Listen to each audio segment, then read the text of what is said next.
ನಿಮಗ್ ನೋವಾದ್ರೆ ಮಾತ್ರ ನೋವು, ಬೇರೆಯವ್ರಿಗೆ ನೋವಾದ್ರೆ ನೋವಲ್ವಾ? ಒಂದ್ ಸಿನಿಮಾ ನೋಡಿದ್ರು ಈಚೆ ಬಂದ್ರೆ ನಾವು ಖುಷಿ ತರ ಇರ್ಬೇಕು. ಆ ತರ ಸಿನಿಮಾ ಆದ್ರೆ ಯಾವ ಸಿನಿಮಾ ಬೇಕಾದ್ರೂ ನೋಡ್ತಾರೆ. ಎಲ್ಲಾ ಚಿತ್ರರಂಗ ಪರಿಸ್ಥಿತಿನೇ ಅದೇ ಇದೆ. ಎಲ್ಲಾ ಕಡೆನೂ ಎಲ್ಲಾ ಫಿಲಮ್ ಹಿಟ್ ಆಗಲ್ಲ. ಈಗ ಅರ್ಜೆಂಟಿಗೆ ಆಗಿರೋದು ಕಾಂತಾರ ಫಿಲಂ ಒಂದು ಸಕ್ಸಸ್ ಆಗಿ ಅದು ಚೆನ್ನಾಗಿ ಓಡಿದೆ. ಯಾರ ಕೆಲ್ಸಕ್ಕೆ ಬರ್ದಾರ ನನ್ ಮಕ್ಕಳು ಕಿಡಿಗೇಡಿಗಳು ಮಾಡೋ ಕೆಲ್ಸಕ್ಕೆ ನಮ್ಮ ಕನ್ನಡ ಚಿತ್ರರಂಗಕ್ಕೆ ಇದೊಂಥರ ಕಳಂಕ ಆಯ್ತೈತೆ. ಜನಕ್ಕೆ ಮೋಸ್ಟ್ಲಿ ಕನ್ನಡ ಫಿಲಮ್ ಅಂದ್ರೆ ಚೆನ್ನಾಗಿಲ್ಲ ಅನ್ನೋ ಒಂದ್ ಮೈಂಡ್ ಸೆಟ್ ಇದೆ. ಆ ಮೈಂಡ್ ಸೆಟ್ ಚೇಂಜ್ ಆಗ್ಬೇಕು. ಹೇಳ್ತಿನ ಬುದ್ಧಿನೇ ಮಾಡ್ತಾವ್ರೆ, ಏನು ಮಾಡಕ್ಕಾಗಲ್ಲ ಮೇಡಮ್. ಅವ್ರಿಗೆಲ್ಲ ಅವರು ದೇವಣಗೇನೋ ಒಳ್ಳೆ ಅಪ್ಪ ಅಮ್ಮಂಗ್ ಹುಟ್ಟವ್ರ ಇಲ್ಲ ಏನೋ ನಮಗೂ ಅರ್ಥ ಆಯ್ತಲ್ಲ. ನಮಸ್ಕಾರ, ನೀವ್ ನೋಡ್ತಾ ಇದ್ರ ಫಿಲ್ಮಿ ಬೀಟ್ ಕನ್ನಡ. ನಾನು ಚಂದನ. 2025 ಮುಗಿತಾ ಬಂತು. ಇನ್ನ 2026ಕ್ಕೆ ಕಾಲಿಡ್ತಿದೀವಿ. ಸೊ 2025ರಲ್ಲಿ ಯಾವೆಲ್ಲ ಸಿನಿಮಾಗಳು ತೆರೆ ಕಂಡಿದೆ, ಹಾಗೆ ಎಷ್ಟು ಮಟ್ಟಿಗೆ ಜನರಿಗೆ ರೀಚ್ ಆಗಿದೆ, ಹಾಗೆ ಸಿನಿಮಾ ಕ್ಷೇತ್ರದಲ್ಲಿ ಇನ್ನು ಏನೆಲ್ಲ ಬದಲಾವಣೆಗಳು ಆಗಬೇಕು, ಈಗ ಏನೆಲ್ಲ ಬದಲಾವಣೆಗಳಾಗಿದೆ, ಹಾಗೆ ಜನ ಸೂಪರ್ ಸ್ಟಾರ್ ಸಿನಿಮಾಗಳನ್ನ ಹೇಗೆ ಅಕ್ಸೆಪ್ಟ್ ಮಾಡ್ತಿದ್ದಾರೆ, ಅದೇ ರೀತಿಯಾಗಿ ಹೊಸಬರ ಚಿತ್ರಕ್ಕೂ ಕೂಡ ಅಷ್ಟೇ ಪ್ರೋತ್ಸಾಹ ಕೊಡ್ತಾರ, ಏನೆಲ್ಲ ಬೆಳವಣಿಗೆಗಳ ಬಗ್ಗೆ ಕುರಿತು ಜನರನ್ನೇ ಮಾತನಾಡಿಸ್ತಾ ಹೋಗೋಣ. ಹಾಗೆ ಸಿನಿಮಾಗಳು ತೆರೆ ಕಾಣ್ತಿದೆ ಅಂತ ಹೇಳಿದ್ರೆ ಪ್ರೇಕ್ಷಕ ಪ್ರಭುಗಳು ತುಂಬಾನೇ ಇಂಪಾರ್ಟೆಂಟ್ ಆಗ್ತಾರೆ, ವೀಕ್ಷಕರು ತುಂಬಾನೇ ಇಂಪಾರ್ಟೆಂಟ್ ಆಗ್ತಾರೆ. ಸೊ ಅವರ ಅಭಿಪ್ರಾಯ ಏನಿದೆ ನಮ್ಮ ಕನ್ನಡ ಸಿನಿಮಾ ಇಂಡಸ್ಟ್ರಿ ಬಗ್ಗೆ, ಹಾಗೆ ಈ ಫ್ಯಾನ್ಸ್ ವಾರ್ ಅನ್ನೋದೆಲ್ಲ ಏನ್ ನಡೀತಿದೆ ಇದ್ರ ಕುರಿತಾಗಿ ಅವರ ಅಭಿಪ್ರಾಯ ಏನು, ಕಂಪ್ಲೀಟ್ ಆಗಿ ಅವ್ರ ಹತ್ರನೇ ಮಾತಾಡ್ಸ್ಕೊಂಡ್ ಬರೋಣ ಬನ್ನಿ. ನಾವ್ ಎಲ್ಲಿ ಬೀಳ್ತಾ ಇದೀವಿ ಅಂತ ನಿಮ್ಗನ್ಸತ್ತೆ, ಹಾಗೆ ಯಾವೆಲ್ಲ ಸಿನಿಮಾಗಳು ಇನ್ನೂ ಬರ್ಬೇಕು ಅಂತ ನಿಮ್ಗನ್ಸತ್ತೆ, ಯಾವ್ಯಾವ ಕತೆ ರೀತಿಯಲ್ಲಿ ನಮ್ ಕನ್ನಡ ಸಿನಿಮಾ ಇಂಡಸ್ಟ್ರಿ ಪ್ರಸ್ತುತ ಹೇಗಿದೆ ಅಂತ ನಿಮ್ಗನ್ಸತ್ತೆ ಅನ್ನೋದ್ರ ಅಭಿಪ್ರಾಯ ಹೇಳ್ಬೇಕು. ಈಗ ಅರ್ಜೆಂಟಿಗೆ ಆಗಿರೋದು ಕಾಂತಾರ ಫಿಲಂ ಒಂದು ಸಕ್ಸಸ್ ಆಗಿ ಅದು ಚೆನ್ನಾಗಿ ಓಡಿದೆ. ಅದು ಬಿಟ್ಟು ಇನ್ನು ಬಾಕಿದ್ದು ಈಗ ಒಂದು 45 ಒಂದು ಫಿಲಮು ಅದು ಪರವಾಗಿಲ್ಲ. ಇನ್ನ ಇದು ಮಾರ್ಕ್ ಅದು ಸ್ವಲ್ಪ ನಿಧಾನ ಇದೆ, ಸ್ವಲ್ಪ ಹಿಂದೆ ಇದೆ. ಆಮೇಲೆ ಇನ್ ಬಾಕಿ ಸಿನಿಮಾ ಮುಂದೆ ಬರ್ಬೋದು, ಹೇಳ್ಬೋದು ನಾವು. ಡೆವಿಲ್ ಸ್ವಲ್ಪ ಅಷ್ಟು ಸ್ಟ್ಯಾಂಡರ್ಡ್ ಇಲ್ಲ, ಮೀಡಿಯಂ ಆಗಿದೆ, ಅಷ್ಟು ಹೇಳ್ಕೊಳ್ಳೋಂಥದ್ದು ಏನಿಲ್ಲ. ಫ್ಯಾನ್ಸ್ ವಾರ್ಗಳ ಬಗ್ಗೆ ಏನ್ ಹೇಳ್ತೀರಾ? ಸಿನಿಮಾ ಒಳ್ಳೊಳ್ಳೆ ಸಿನಿಮಾ ಬತ್ತೈತೆ, ಒಳ್ಳೊಳ್ಳೆ ತಂತ್ರಜ್ಞರು ಬತ್ತಾವ್ರೆ, ನಿರ್ದೇಶಕರು ಬತ್ತಾವ್ರೆ. ಕಾಂತಾರ ಆಗಿರ್ಬೋದು, ಮೊನ್ನೆ 45 ಆಗಿರ್ಬೋದು, ಮ್ಯಾಕ್ಸ್ ಆಗಿರ್ಬೋದು, ಎಲ್ಲಾ ಸಿನಿಮಾಗಳು ಚೆನ್ನಾಗ್ ಹೋಯ್ತೈತೆ. ಯಾರ ಕೆಲ್ಸಕ್ಕೆ ಬರ್ದಾರ ನನ್ ಮಕ್ಕಳು ಕಿಡಿಗೇಡಿಗಳು ಮಾಡೋ ಕೆಲ್ಸಕ್ಕೆ ನಮ್ಮ ಕನ್ನಡ ಚಿತ್ರರಂಗಕ್ಕೆ ಇದೊಂಥರ ಕಳಂಕ ಆಯ್ತೈತೆ. ಅಣ್ಣವ್ರ ಕಾಲದಿಂದನೂ ಐತೆ, ಅದೇನೋ ದೊಡ್ಡದೇನೋ ಅಲ್ಲ ಫ್ಯಾನ್ಸ್ ಫಾರ್ ಅನ್ನೋದು. ಆದ್ರೆ ಇಷ್ಟು ಕೆಳಮಟ್ಟಕ್ಕೆ ಇಳಿದಿರಲಿಲ್ಲ. ಈ ಒಂದು ವರ್ಗ ಐತೆ, ಆ ಒಂದು ವರ್ಗದ ಅಭಿಮಾನಿಗಳನ್ನ ಇಷ್ಟು ಕೆಳಮಟ್ಟಕ್ಕೆ ಇಳಿದೆ ಈ ತರ ಅಸಹ್ಯವಾಗೆಲ್ಲ ಮಾಡ್ತಾ ಇರೋದು. ಬೇರೆ ಇನ್ಯಾರು ಇಲ್ಲ, ಅದೊಂದೇ ಟೀಮು, ಇನ್ಯಾರು ಇಲ್ಲ. ಅವ್ರು ಒಂದ್ಸಲ ಇವಾಗ ಆಗ್ಲೇ ಅವ್ರಿಗೆ ಪ್ರಾಯಶ್ಚಿತ್ತ ಆಗೈತೆ, ಎಲ್ಲ ಓಡ್ ಬಂದವ್ರೆ, ತಿರ್ಗಾ ಅದೇ ಕೆಲಸ ಮಾಡ್ತಾವ್ರೆ. ನಾವ್ ಹೇಳೋದು ಒಂದೇ, ಯಾವ ಹೀರೋನು ಅವ್ರ ಬಗ್ಗೆ ಬೈರಿ ಇವ್ರ ಬಗ್ಗೆ ಬೈರಿ ಅಂತ ಹೇಳಲ್ಲ. ಎಲ್ಲಾ ಹೀರೋಗಳು ಚೆನ್ನಾಗವ್ರೆ, ಶಿವಣ್ಣ ಚೆನ್ನಾಗವ್ರೆ, ಸುದೀಪ್ ಚೆನ್ನಾಗವ್ರೆ, ಎಷ್ಟ್ ಚೆನ್ನಾಗವ್ರೆ, ಎಲ್ಲಾರು ಚೆನ್ನಾಗವ್ರೆ. ಯಾವ ಹೀರೋಗಳು ಇನ್ನೊಬ್ಬ ಹೀರೋ ಬಗ್ಗೆ ಹೀರೋಯಿನ್ ಬಗ್ಗೆ ಅವ್ರ ಬಗ್ಗೆ ಬೈರಿ ಅಂತ ಯಾರು ಹೇಳಲ್ಲ. ಎಲ್ಲಾ ಫಸ್ಟ್ ನಿಮ್ ಬದುಕು, ನಿಮ್ ತಂದೆ ತಾಯಿನ, ನಿಮ್ ಹೆಂಡತಿ ಮಕ್ಳು ನೋಡ್ಕೊಳ್ರಿ ಅಂತಾನೆ ಎಲ್ಲಾರು ಹೇಳೋದು. ಈ ಕೆಲ್ಸಕ್ ಬರ್ದಿರೋರು ಮಾಡ್ತಾರಿಂದ ಅದೊಂದ್ ಕಪ್ಚುಕಿ ಆಯ್ತಾ ಇದೆ, ಇದು ನಿಲ್ಬೇಕಿದು. ಕನ್ನಡ ಸಿನಿಮಾಗಳಲ್ಲಿ ಬರ್ತಾ ಇದೆಯಲ್ಲ, ಒಳ್ಳೊಳ್ಳೆ ಸಿನಿಮಾಗಳು, ಕಂಟೆಂಟ್ ಇರೋ ಸಿನಿಮಾಗಳು ಬರ್ತಾ ಇದ್ರು ಕೂಡ ಕೆಲವೊಂದ್ ಸಿನಿಮಾಗಳು ಗೆಲ್ತಾ ಇಲ್ಲ, ಸೋಲ್ತಾ ಇದಾವೆ. ಹೀರೋಗಳು ಅಳ್ತಾ ಇದಾರೆ ನಮ್ ಸಿನಿಮಾಗಳನ್ನ ಕೂಡ ನೋಡಿ ಅಂತ ಹೇಳಿ. ಈ ತರದ್ ಪರಿಸ್ಥಿತಿಗೆ ಯಾಕೆ ಬಂದಿದೆ ಕನ್ನಡ ಚಿತ್ರರಂಗ?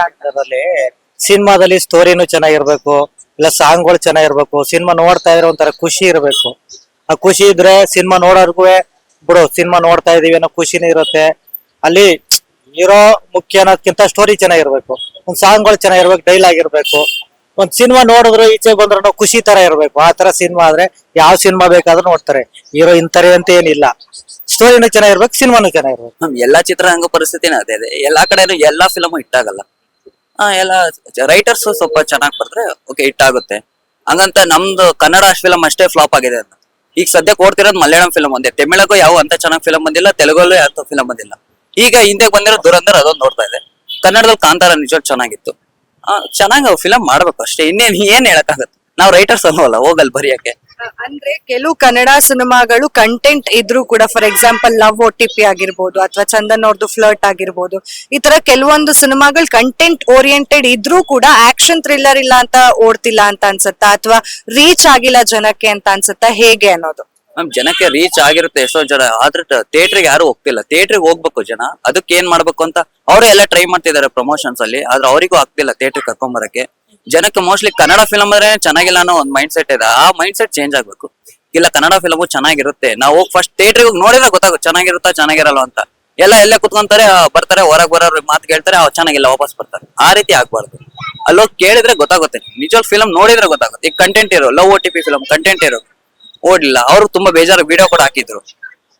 ಏನು ಮಾಡಕ್ಕಾಗಲ್ಲ. ಏನೆಲ್ಲ ಚೇಂಜಸ್ ಮಾಡ್ಕೊಬೇಕು ಸರ್ ನಮ್ಮ ಕನ್ನಡ ಜನ ಮೈಂಡ್ ಸೆಟ್ ಚೇಂಜ್ ಆಗ್ತದೆ. ನಾವು ಫಸ್ಟ್ ಹೋಗಿ ಥಿಯೇಟ್ರಿಗೆ ಹೋಗಿ ಫಿಲಮ್ ನೋಡ್ಬೇಕು ಮ್ಯಾಮ್. ಎಲ್ಲರದು ಪ್ರಾಬ್ಲಮ್ ಇದೆ ಮ್ಯಾಮ್. ಈಗ ಬರೀ ಆಡಿಯನ್ಸ್ ಅಷ್ಟೇ ಅಲ್ಲ, ಫಿಲಮ್ ಮೇಕರ್ಸ್ ಅಷ್ಟೇ ಚೆನ್ನಾಗಿರೋ ಫಿಲಮ್ ಮಾಡ್ಬೇಕು, ಆಡಿಯನ್ಸ್ ಅದಕ್ಕೆ ತಕ್ಕಂಗೆ ರೆಸ್ಪಾನ್ಸ್ ಮಾಡ್ಬೇಕು, ಹೋಗಿ ಥಿಯೇಟ್ರಿಗೆ ಹೋಗಿ ಫಿಲಮ್ ನೋಡ್ಬೇಕು. ಅವಾಗ ಈಗ ಅದು ಎರಡು ಕಡೆನೂ ಬ್ಯಾಲೆನ್ಸ್ ಆಗಿರ್ಬೇಕು. ಬರೀ ಅವ್ರು ಅಷ್ಟೇ ಕಂಟೆಂಟ್ ಮಾತ್ರ ಕೊಡ್ತಿದ್ ನಾವು ನೋಡ್ಲಿಲ್ಲಂಗಿದ್ರು ವೇಸ್ಟ್, ಬರೀ ನಾವು ನೋಡಿ ಅವ್ರು ಕಂಟೆಂಟ್ ಕೊಡ್ಲಿದ್ರು ವೇಸ್ಟ್.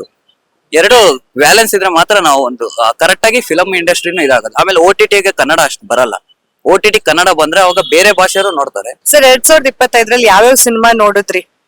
ನಾನು ಮೇಡಮ್ ಈ ರೀಸೆಂಟ್ ಆಗಿ ಮಾರ್ಕ್, ಅದಕ್ಕೆ ಮೊದಲು ಸುಪ್ರೀಂಸ ನೋಡಿದೆ, ಕಾಂತಾರ ನೋಡಿದೆ, ಆಲ್ಮೋಸ್ಟ್ ಎಲ್ಲ ಕನ್ನಡ ಪಿಕ್ಚರ್ ಆಲ್ಮೋಸ್ಟ್ ಅಲ್ಲಿ ನೋಡಿದ್ದೀನಿ. ಸ್ವಲ್ಪ ನೋಡಿದ್ದೀನಿ ಥಿಯೇಟರ್.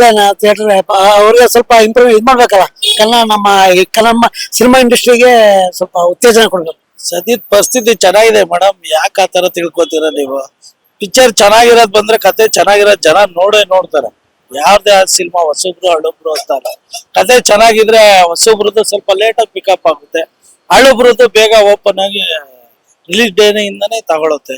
ಈಗ ಶಿವಣ್ಣನ್ ಪಿಕ್ಚರ್ 45 ಚೆನ್ನಾಗಿ ಓಡ್ತಾ ಇದೆ, ಸುದೀಪ್ ಅವ್ರದ್ದು ಓಡ್ತಾ ಇದೆ, ಎಲ್ಲಾರ ಸಿನಿಮಾ ಚೆನ್ನಾಗಿ ಹೋಗ್ತಾ ಇದೆಯಲ್ಲ ಮೇಡಮ್. ಅಲ್ಲ ಸರ್, ಈ ಹಿಂದೆ ನವೆಂಬರ್ ನಲ್ಲಿ ಬಂದಂತ ಫ್ಲರ್ಟ್ ಸಿನಿಮಾ ಆಗಿರ್ಬೋದು, ಅದು ಚಂದನ್ ಅವರು ಸೀರಿಯಲ್ ಮಾಡಿ ಹೊಸ ಪ್ರಯತ್ನ ಮಾಡಿದ್ರು. ಅದರಲ್ಲಿ ಸುದೀಪ್ ಅವ್ರು ಕೂಡ ಹಾಡು ಹೇಳಿದ್ದಾರೆ. ಕಂಟೆಂಟ್ ಇದೆ, ಸಿನಿಮಾ ಓಡಿಲ್ಲ. ಅಥವಾ ಲವ್ OTP ಆಗಿರ್ಬೋದು, ಕಂಟೆಂಟ್ ಇದೆ, ಬ್ಲಾಕ್ ಬಸ್ಟರ್ ರಿವ್ಯೂಸ್ ಬಂದಿದೆ, ಆದ್ರೆ ಸಿನಿಮಾ ಓಡಿಲ್ಲ. ಈ ತರ ಅಂದ್ರೆ ಜನಕ್ಕೆ ರೀಚ್ ಆಗ್ತಿಲ್ವಾ ಅನ್ನೋದ, ಅಥವಾ ಜನ ದೊಡ್ಡ ಸ್ಟಾರ್ ಗಳನ್ನೇ ಎಕ್ಸ್ಪೆಕ್ಟ್ ಮಾಡ್ತಿದ್ದಾರೆ ಅನ್ನೋದ, ಹೇಗೆ? ಆತರ ಎಲ್ಲ ಏನಿಲ್ಲ, ಜನ ಪಿಕ್ಚರ್ ಚೆನ್ನಾಗಿದ್ರೆ ಎಲ್ಲಾರ್ದು ನೋಡ್ತಾರೆ. ಅವ್ರ ರಿಲೀಸ್ ಟೈಮ್ ಸರಿ ಇಲ್ಲ ಅನ್ಸುತ್ತೆ ಅಷ್ಟೇ, ಇನ್ನೇನಿಲ್ಲ.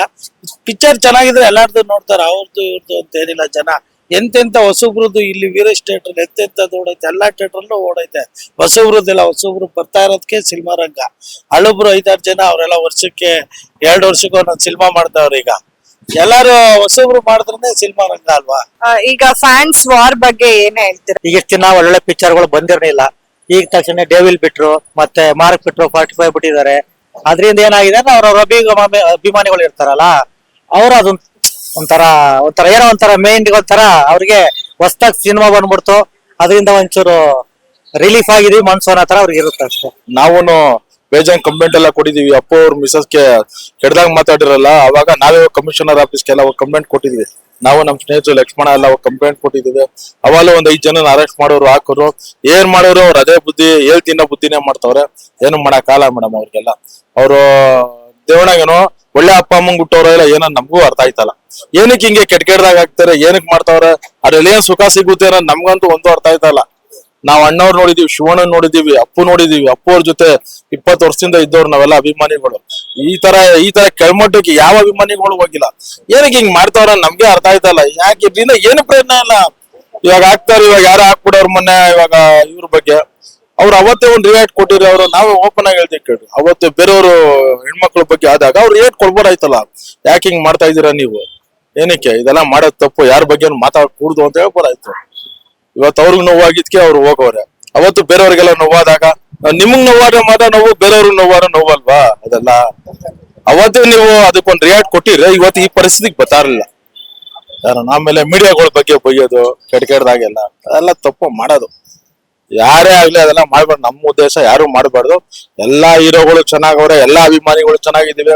ನಾವೆಲ್ಲ ಎಲ್ಲಾ ಅಭಿಮಾನಿಗಳ ಜೊತೆನೆ ಇದೀವಿ, ನಾವು ಚೆನ್ನಾಗಿದ್ದೀವಿ ಎಲ್ಲಾರ ಜೊತೆನು. ಸುದೀಪ್ ಫ್ಯಾನ್ ಜೊತೆ ಚೆನ್ನಾಗಿದ್ದೀವಿ, ದರ್ಶನ್ ಫ್ಯಾನ್ ಜೊತೆ ಚೆನ್ನಾಗಿದ್ದೀವಿ, ವಿಷ್ಣುವರ್ಧನ್ ಫ್ಯಾನ್ ಜೊತೆ, ಎಲ್ಲಾ ಫ್ಯಾನ್ ಜೊತೆ ನಾವು ಚೆನ್ನಾಗಿದ್ದೀವಿ. ನಮ್ಮನ್ನ ಎಲ್ಲಾರು ಮಾತಾಡ್ತಾರೆ ಚೆನ್ನಾಗಿ. 2.5 ಅವರ್ ಸಿನಿಮಾ ನೋಡ್ಕೊಂಡು ಹೋಗೋದು. 2.5 ಅವರ್ಗೆ ಯಾಕೆ ಹಿಂಗ್ ಆಡ್ತಾರ ಗೊತ್ತಿಲ್ಲ. 2.5 ಅವರ್ ಆದ್ಮೇಲೆ ನಾವು ಅವ್ರೆಲ್ಲ ಒಂದೇ ಕಾಫಿ ಟೀ ಕುಡಿಬೇಕು, ನಾಷ್ಟ ಮಾಡ್ಬೇಕು, ನಿಜ ತಾನೆ? ಇದಕ್ಕೆ ಏನಕ್ಕೆ ಹಿಂಗ್ ಆಡ್ತಾವ್ರ ಒಂದು ಗೊತ್ತಾಯ್ತಲ್ಲ. 1 ಗಂಟೆ 15 ಪಿಕ್ಚರ್ಗೆ ಶೋಗೆ ಓನ್ಲಿ 4 ಮೆಂಬರ್ಸ್ ಇದ್ರು. ಎಷ್ಟು ಬಹಳ ನೋವಾಯ್ತು ನನಗೆ. ಏನಪ್ಪಾ ಇಂಥ ಸ್ಟಾರ್ ಪಿಕ್ಚರ್ ಏನೇ ಜನ ಇಲ್ವಲ್ಲ ಅಂತ ಅನ್ಬಿಟ್ಟು. ರಿಲೀಸ್ ಆದ 4ನೇ ದಿನಕ್ಕೆ, ಗುರುವಾರ ರಿಲೀಸ್ ಆಗಿದೆ. ನಾನು ಸೋಮವಾರ ಹೋಗಿದ್ದೀನಿ ಮೈಸೂರು ರೋಡ್ ಗೋಪಾಲ್ ಮಾಲ್. ಬೇಕಾದ್ರೆ ನೀವು ಡೇಟು ಟೈಮ್ ಎಲ್ಲ ಚೆಕ್ ಮಾಡ್ಬೋದು. 4 ಜನ. ನಾನು ಅನ್ಕೊಂಡೆ ಏನೋ ಸ್ಟಾರ್ಟ್ ಮಾಡ್ತಿರಲ್ವ ಅಂತ. ವೆಂಕಟೇಶ್ವರ ಥಿಯೇಟರ್ಲೆಲ್ಲ 15 ಜನ 20 ಜನ ಮಿನಿಮಮ್ ಇರ್ಬೇಕಂತೆ. ಇಲ್ಲಿ ಏನಂತ ಗೊತ್ತಿಲ್ಲ, ಚೌಲ್ಟ್ರಿ ತರ ಬಾಡೆ ಕೊಟ್ಬಿಟ್ಟಿರ್ತಾರೆ. ಹಾಗಾಗಿ ಓಡಿಸಿರ್ಬೋದು ಅಂತ ಅನ್ಕೋತೀನಿ. ಬಹಳ ನೋವಾಯ್ತು ಆ ಪಿಕ್ಚರ್ ನೋಡಕ್ ಹೋದಾಗ ಮಾತ್ರ. ಏನೆಲ್ಲ ಬದಲಾವಣೆಗಳಾಗಬೇಕು ಅಂತ ಅನ್ಸುತ್ತೆ? ಏನಿಲ್ಲ, ಎಲ್ಲಾ ಹೀರೋಗಳು ಒಂದಾಗ್ಬೇಕು. ಇನ್ನು ದೊಡ್ಡ ಮನೆಯಲ್ಲಿ ಎಲ್ಲಾರು ಚೆನ್ನಾಗವ್ರು ಬಿಡಿ, ಬೇರೆ ಹೀರೋಗಳು ಎಲ್ಲ ಒಂದಾಗಿ ಒಂದ್ ಒಳ್ಳೆ ತಂದಲ್ಲಿ ಹೋಗಿ ಸಿನಿಮಾ ರಂಗನ ಸಪೋರ್ಟ್ ಮಾಡೋಕ್ ಅವ್ರ ಅಭಿಮಾನಿ ಫ್ಯಾನ್ಸ್ ಅವರು ಇನ್ನೊಂದು ಏನಿಲ್ಲ. ಎಲ್ಲಾದ್ರೂ ಮಿಸ್ ಆಗಿದ್ಯಾ? ನಾವ್ ಹೇಳ್ಕೊಳ್ಳೋಷ್ಟು ಸಕ್ಸಸ್ ಸಿಕ್ಕಿಲ್ಲ ನಮ್ಗೆ ಈ ವರ್ಷ ಅನ್ನೋದು? ಇಲ್ಲ, ಮಿಸ್ ಆಗಿದೆ ಮೇಡಮ್. ಅಪ್ಪು ಅವ್ರ ಹೋದ್ಮೇಲೆ ಒಳ್ಳೊಳ್ಳೆ ಸಿನಿಮಾಗಳು ಮಿಸ್ ಆಯ್ತು. ಅದೊಂದು ನಮ್ಗೆ ಸಕ್ಕತ್ ನೋವಾಯ್ತು. ಅವ್ರು ಇದ್ದೀರ ಇನ್ನೂ ಒಳ್ಳೊಳ್ಳೆ ಸಿನಿಮಾ ಬರೀತು. ಆಮೇಲೆ ಅವ್ರು ಇದ್ದೀರ ಬೇರೆ ಹೀರೋಗಳು ವರ್ಷಕ್ಕೆ 2 ಸಿನಿಮಾ ಮಾಡ್ತಿರು. ನಾವೆಲ್ಲ ಹೀರೋಗಳು ವರ್ಷಕ್ಕೆ 2 ಸಿನಿಮಾ ಮಾಡ್ಬೇಕು ಅಂತಾನೆ ಕೇಳ್ಕೊಳ್ಳೋದು ನಾವೆಲ್ಲರೂ. ಸುದೀಪ್ ಇರ್ಬೋದು, ಯಶ್ ಇರ್ಬೋದು, ಧ್ರುವ ಸರ್ಜಾ ಇರ್ಬೋದು, ಎಲ್ಲ ಪ್ರತಿಯೊಬ್ರು ಹೀರೋನು ವರ್ಷಕ್ಕೆ 2 ಸಿನಿಮಾ ಮಾಡ್ಬೇಕು. ಅವಾಗ ಬೇರೆ ಭಾಷೆ ಸಿನಿಮಾಗಳು ಮುಂದೆ ನಮಗ್ ಥಿಯೇಟರ್ ಸಿಗ್ತಿದೆ. ನೋಡ್ರಿ ಇವಾಗ ಸಂಕ್ರಾಂತಿಗೆ ಯಾವ್ದು ಇಲ್ಲ ನಮ್ ಕನ್ನಡ ಸಿನಿಮಾ, ಎಲ್ಲ ಬೇರೆ ಭಾಷೆ ಸಿನಿಮಾಗಳು ಕುಂತ್ಕೊತಿತ್ತು ಬಂದು. ಸಂಕ್ರಾಂತಿಗೆ ಎನಿ ಟೈಮ್ ಅವಾಗ ರವಿಚಂದ್ರನ್ ಅವ್ರು ಬಂದಿತ್ತು. ಸಂಕ್ರಾಂತಿ ಹಬ್ಬಕ್ಕೆ ರವಿಚಂದ್ರನ್ ಅವ್ರದ್ದು ಒಂದು ಸಿನಿಮಾ ಇರ್ತಿತ್ತು. ಇವಾಗ ನಮ್ ಕನ್ನಡ ಸಿನಿಮಾ ಇಲ್ಲ. ಸಂಕ್ರಾಂತಿ ಹಬ್ಬಕ್ಕೆ ಏನ್ ಮಾಡೋದು? ಇವಾಗ ನಮ್ ಮೊನ್ನೆ 2 ಸಿನಿಮಾ ರಿಲೀಸ್ ಆಗ, ಸಂಕ್ರಾಂತಿ ಹಬ್ಬಕ್ಕೆ ಯಾವ್ದು ಇಲ್ಲ. ಟ್ಯಾಕ್ಸಿಗೆ ಬಂದು ಮಾರ್ಚ್ಗೆ ಐತೆ, ಕೆಡಿ ಬಂದು ಏಪ್ರಿಲ್ಗೆ ಐತೆ. ಅಲ್ಲಿವರೆಗೂ ಕಾಯ್ಬೇಕು. ಎಲ್ಲಾ ಹೀರೋಗಳು ವರ್ಷಕ್ಕೆ 2 ಸಿನಿಮಾಗಳು ಮಾಡ್ಬೇಕು ಪ್ರತಿಯೊಬ್ಬ ಹೀರೋ. ಹೊಸಬ್ರ ಸಿನಿಮಾ ಕಂಟೆಂಟ್ ಇದ್ರೂ ಕೂಡ ಗೆಲ್ತಾ ಇಲ್ಲ ಅಂತ. ರೀಚ್ ಆಯ್ತಾ ಇಲ್ಲ ಮೇಡಮ್, ಅವರು ರೀಚ್ ಆಯ್ತಾ ಇಲ್ಲ. ಜನಗಳನ್ನ ತಲುಪೋದ್ರಲ್ಲಿ ಎಲ್ಲೋ ಎಡುತ್ತವ್ರೆ ಅಷ್ಟೇ, ಇನ್ನೇನಿಲ್ಲ. ನೋಡಿ, ಅದೇ ಎಕ್ಸಾಂಪಲ್ ದುರಂಧರ್ ತೋಳಿ, ಎಲ್ಲೂ ಪ್ರಚಾರ ಎಲ್ಲ ಏನಿಲ್ಲ, ಹೆಂಗ್ ಓಡ್ತಾ ಇದೆ. ಅದು ಕಂಟೆಂಟ್ಸ್ ಹಂಗಿದೆ, ರಿಯಲಿಸ್ಟಿಕ್ ಹಿಂಗಿದೆ. ನಮ್ಮಲ್ಲಿ ಆತರ ಮೂವಿಗಳು ಬರ್ಬೇಕು, ತೆಗಿಬೋದು ಇವ್ರುನು. ಯಾಕೆ ಕಾಂತಾರ ಬಂತು ನೋಡ್ತಾ ಇಲ್ಲ ಜನ, ಆತರ ತೆಗಿಬೋದಲ್ಲ. ಸುಪ್ರೀಂ ಅದ್ರಲ್ಲಿ ಏನಿದೆ ನೋಡಿ, ಅದು ರಿಯಲಿಸ್ಟಿಕ್ ಮೂವಿನೇ. ಸುಪ್ರೀಂ ಖರ್ಚು ಮಾಡಿರೋದು 6 ಕೋಟಿ, ಹಣ ಮಾಡಿರೋದು 3 ಕೋಟಿ. ಹೆಂಗಿದೆ ಅಲ್ವಾ? ಸುಮ್ನೆ ದಮ ಅಂತ ಬಾರಿಸ್ಕೊಂಡು ಎಲ್ಲ ವೇಸ್ಟ್. 2026ಕ್ಕೆ ಯಾರ್ಯಾರ ಸಿನಿಮಾಗಳನ್ನ ಎಕ್ಸ್ಪೆಕ್ಟ್ ಮಾಡ್ತಿದ್ದೀರಾ? ದುನಿಯಾ ವಿಜಯ್ ಅವ್ರದ್ದಿದೆ, ಧ್ರುವ ಸರ್ಜಾ ಅವ್ರದ್ದಿದೆ. ದುನಿಯಾ ವಿಜಯ್ ಅವ್ರದ್ದು ನೋಡ್ತೀವಿ, ಧ್ರುವ ಸರ್ಜಾ ಅವರು ನೋಡ್ತೀವಿ, ಶಿವಣ್ಣಂದು ಡ್ಯಾಡ್ ಬತ್ತೈತೆ ಅದನ್ನು ನೋಡ್ತೀವಿ.